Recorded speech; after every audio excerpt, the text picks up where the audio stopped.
I just got a package. It's an ice cream maker, and there's a reason why I got this ice cream maker. Not only is it electric, like every ice cream maker that Gen Z has ever seen, but it also has the hand crank that I personally remember using over at my grandmother's house when I personally was a child. I'm gonna unbox this.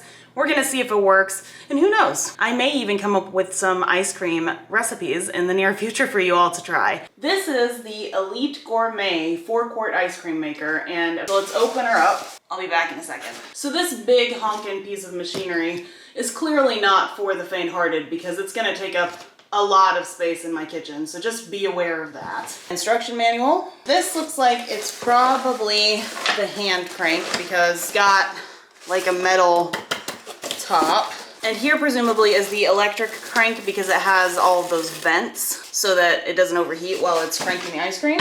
Got the inside tub where the ice cream goes in. Ooh. And the bucket. First impressions, it's pretty sturdy.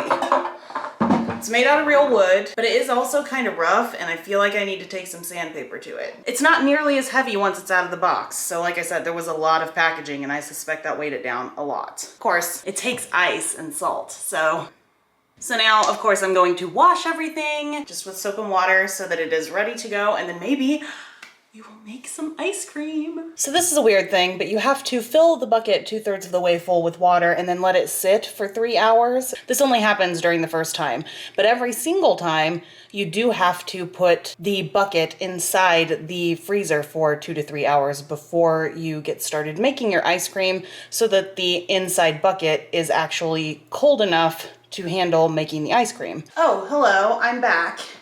Here is the bucket with the water in it that I am now going to drain.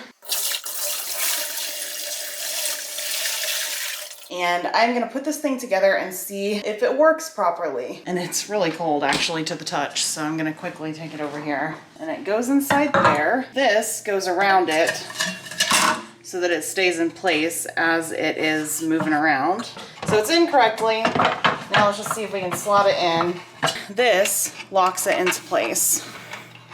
I do recommend, by the way, that you do this in a sink if you're doing it indoors because you have these drain holes. There should be one in the bottom, though I don't think you can see it from here. And then there's one here on the side, and it's for the ice that's melting inside here as it's making the ice cream. As you crank it, this should be moving in the opposite direction to the paddle inside. And it does look like that is happening. So thankfully, the hand crank motion does seem to work. Whoops.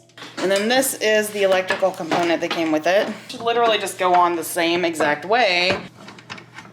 There we go. The only downside to this, you can see in there that the inner paddle doesn't move, and that's supposed to be that way, but it takes a lot longer. So when you have the electric component running, then it actually takes like 45 minutes to make the ice cream.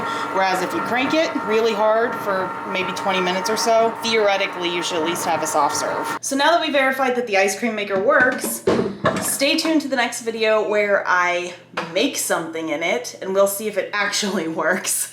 In the meantime, if you want something like this, then I have linked this product, or at least something similar if it's available, down in the description, and I will see you very soon.